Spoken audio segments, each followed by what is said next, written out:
Welcome back.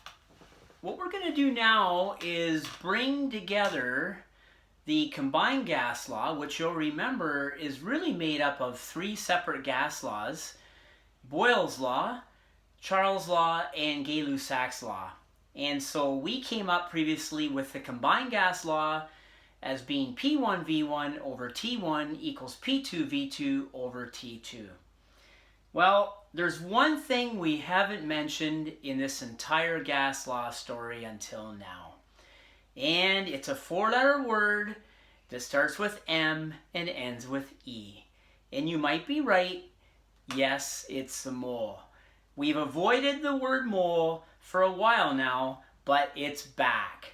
Not quite as pesky as the real things, but in reality, we need to relate moles to volumes, pressures, and temperatures. So we're going to bring together some older concepts with some new concepts. We're going to look at what's called the ideal gas law equation, and we're going to derive a really important constant, maybe not as important as pi to a mathematician, but I would argue that this constant is just as important as pi to a chemist, and it is called the universal gas constant. So let's take a look at molar volume and the ideal gas law.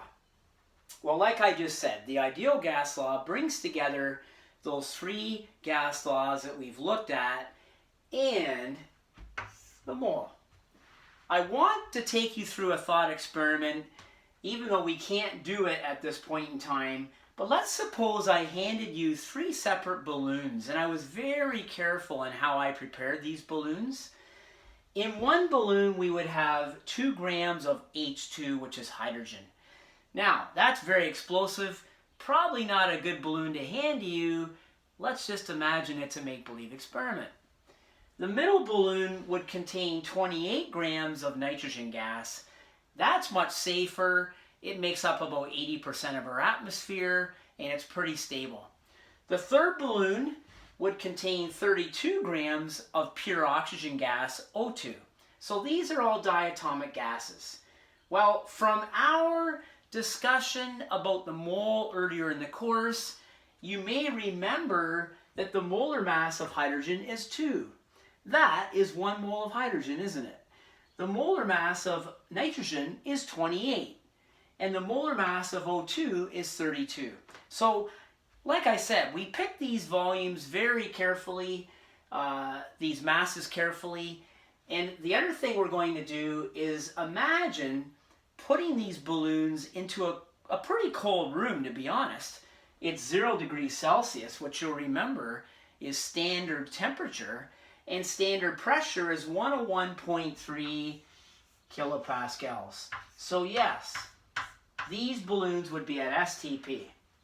We know N, which is moles, is 1. And we know that volume is the unknown. So we can solve for V ultimately if we plug it into this new equation called the ideal gas law equation. Well, this is really what we have. We know from before that the pressure times the volume is proportional to temperature. This is really the three gas laws. Well, it makes sense if you put a whole pile of molecules of a gas into a balloon, then sure, that's going to be proportional to the pressure times the volume as well. So P times V is proportional to moles times temperature. In the world of math and chemistry and physics, we don't necessarily like proportionalities. We would much rather deal with an equal sign and a constant. This is where our famous constant comes in chemistry. So we can replace that proportionality sign, which remember is the Greek letter alpha, with an equal sign if we use a constant. And we're going to call this capital R, and R is the universal gas constant. This gives us PV equals nRT, or Pevnert, if you want to remember it. That's an easy way to remember it. And if we solve for R, which is our constant, we know that R is equal to 8.314 kilopascals times liters over moles times kelvins. Very ugly units. If we were together in the lab, we would solve for R in the lab. We can actually verify that number, but you'll just have to trust me as a chemistry teacher.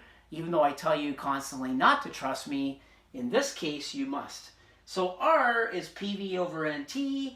Well, we get those units because pressure is in kilopascals, volume is in liters, N is always moles, and T is always in kelvins. So that is R, 8.314 kPa divided by moles times kelvins. Those little dots there mean multiplied by in math and chemistry. Don't forget that. Now, we can actually figure out what the volume of these three balloons would be because we know everything except for V. So we can solve for V very easily. According to our equation here, V is equal to nRT over P, and we know we've got a mole of each gas. We know the value of R is 8.314, and we know that standard temperature is 273 and standard pressure is 101.3. If you go through the mathematics and you figure out what volume is, you will get this famous number. 22.4 liters. What does that mean? Well, this is what we call molar volume. And molar volume is simply the volume of an ideal gas at STP. So even though these three gases have slightly different masses, because the molecules are so small, it really doesn't change things. 1 mole of each gas contains the same volume, 22.4 liters at STP. In fact, any ideal gas, it doesn't matter if it's helium or argon or sulfur dioxide or carbon dioxide or any of these three, 1 mole of any ideal gas at STP occupies 22.4 liters.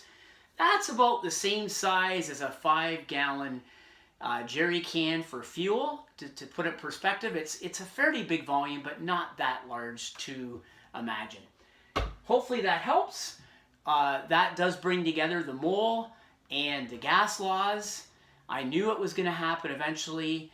Now we are in position to do some real life mathematics to figure out moles from pressures and volumes and temperatures, and frankly to figure out temperatures, volumes, and pressures from moles. I hope it helped. It's in your textbook in chapter 12, and we will next do some problem solving.